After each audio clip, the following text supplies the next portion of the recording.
પણ વલસાડ, દમણ, દાદરા નગર હવેલીની અંદર red alert છે.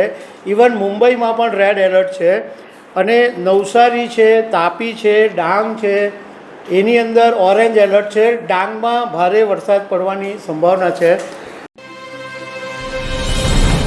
નમસ્કાર દર્શક મિત્રો, અત્યારે સોશિયલ મીડિયામાં એવા બધા વિડીયો ફરી રહ્યા છે કે ગુજરાતમાં ભારે વરસાદ પડશે, જળબંબાકાર થઈ જશે, ડૂબી જશે, એવી જાત જાતની ચિંતાઓ વ્યક્ત થઈ રહી છે અને વોટ્સઅપ ઉપર, ફેસબુક ઉપર બધા વિડીયોઝ વાયરલ થઈ રહ્યા છે.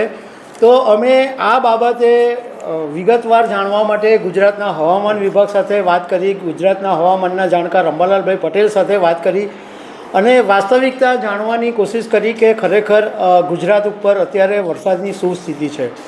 તો આના વિશે હું તમારી સાથે વાત કરીશ. મારું નામ રાજેશ શાહ છે અને તમે જોઈ રહ્યા છો ખબરછે.com. દર્શક મિત્રો, અત્યારે જ્યારે સોશિયલ મીડિયામાં ચિંતા વધી રહી છે અને ઘણા બધા એવા વિડીયોઝ વાયરલ થઈ રહ્યા છે કે ગુજરાતની અંદર જળબંબાકાર થઈ જશે, ભારે વરસાદ પડવાનો છે, એટલે અમે હવામાન વિભાગ સાથે વાત કરી. તો ગુજરાત હવામાન વિભાગના વૈજ્ઞાનિક રામ સહાયની સાથે અમે ફોન પર વાત કરી. તો એમણે એમ કીધું કે 72 કલાકમાં ગુજરાતની અંદર ભારે વરસાદ પડી શકે છે. એમને મોટેભાગના જે જિલ્લાઓ છે એમાં યલો એલર્ટ છે, પણ વલસાડ, દમણ, દાદરા નગર હવેલીની અંદર રેડ એલર્ટ છે. ઇવન મુંબઈમાં પણ રેડ એલર્ટ છે અને નવસારી છે, તાપી છે, ડાંગ છે, એની અંદર ઓરેન્જ એલર્ટ છે. ડાંગમાં ભારે વરસાદ પડવાની સંભાવના છે. સાથે સાથે રામ સહાય અમને એ પણ સમજાવ્યું કે અત્યારે જે વરસાદ પડી રહ્યો છે તો અત્યારે ટેમ્પરેચર બહુ હાઈ છે, એને કારણે વરસાદ જે છે એ પાણીમાં, જમીનમાં તરત જ શોષાઈ જાય છે, પાણી ટકતું નથી. એટલે એ વસ્તુ સારી છે કે પાણી જમા નથી થઈ જતું, પાણી તરત જ શોષાઈ જાય છે. હવે આ પછી અમે ગુજરાતના હવામાનના જાણકાર અંબાલાલભાઈ પટેલે પણ વાત કરી, અંબાલાલભાઈ પટેલ સાથે પણ વાત કરી. તો એમણે દાવો કર્યો કે 72 કલાક દક્ષિણ ગુજરાત માટે ભારી છે અને સુરતની અંદર 8થી 10 ઇંચ વરસાદ પડશે એવો અંબાલાલ પટેલનો દાવો છે. એ ઉપરાંત એમણે એમ કીધું કે દક્ષિણ ગુજરાતની અંદર હળવું પૂર આવવાની પણ શક્યતા છે. આ અંબાલાલ પટેલનો દાવો છે.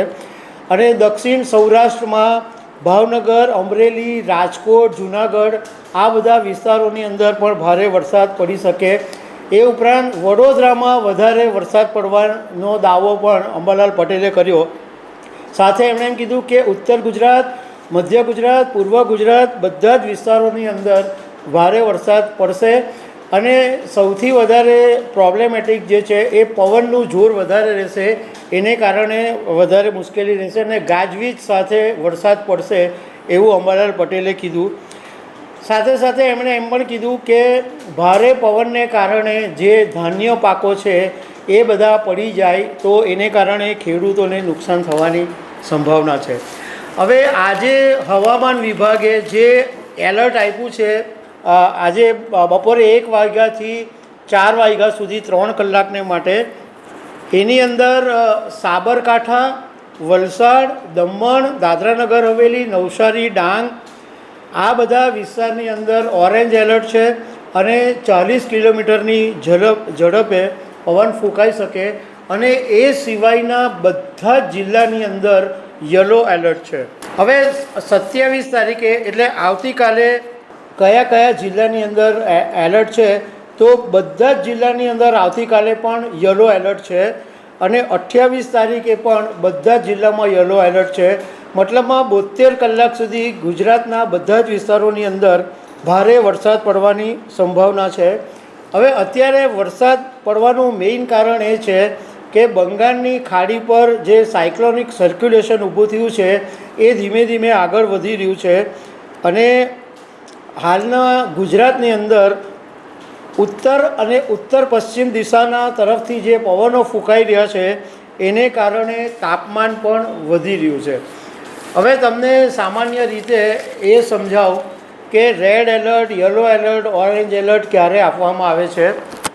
તો રેડ એલર્ટ જ્યારે 130 કિલોમીટરની આજુબાજુ જ્યારે પવન ફૂંકાતો હોય ત્યારે રેડ એલર્ટ આપવામાં આવે અને રેડ એલર્ટનો મતલબ એમ હોય કે ઇમિડિયેટલી એક્શન લેવાના છે, રાહ નથી જોવાની. કારણ કે એની અંદર ભારે વરસાદ પડે અને પૂર આવવાની સંભાવના વધી જાય અને 30 મિલીમીટરથી વધારે અને સતત 2 કલાક સુધી વરસાદ પડે ત્યારે રેડ એલર્ટ આપવામાં આવે છે. રેડ એલર્ટ એટલે એમાં કશી રાહ જોવાની જ નથી, સીધી તંત્રએ એક્શન લેવાનું છે. એ રેડ એલર્ટ ત્યારે જાહેર કરવામાં આવે. ઓરેન્જ એલર્ટનો મતલબ એમ હોય છે કે 65 કિલોમીટરથી 75 કિલોમીટરની ઝડપે પવન ફૂંકાતો હોય તો તે વખતે તમારે એક્શન પ્લાનને રેડી રાખવાનો, તૈયારી રાખવાની. અને એમાં પણ એવું છે કે ભારે વરસાદ પડી શકે, એમાં પણ પૂર આવવાની સંભાવના હોઈ શકે છે. યલો એલર્ટની અંદર એવું હોય છે કે એલર્ટ રહેવાનું અને 7.15 મિલીમીટરથી 15 મિલીમીટર સુધીનો સતત 2 કલાક સુધી વરસાદ પડે તો યલો એલર્ટ જાહેર કરવામાં આવે. યલો એલર્ટનો મતલબ છે ભારે વરસાદ. એટલે રેડ એલર્ટ એટલે અત્યંત ભારે વરસાદ, ઓરેન્જ એલર્ટ એટલે ભારેથી અતિ ભારે વરસાદ અને યલો એલર્ટ એટલે ભારે વરસાદ. એવું આ હવામાન વિભાગનું જે સિગ્નલ હોય છે એ મુજબનું હોય છે. તો દર્શક મિત્રો, આવી અનેક વાતો સાથે અમે તમને મળતા રહીશું. Thank you very much.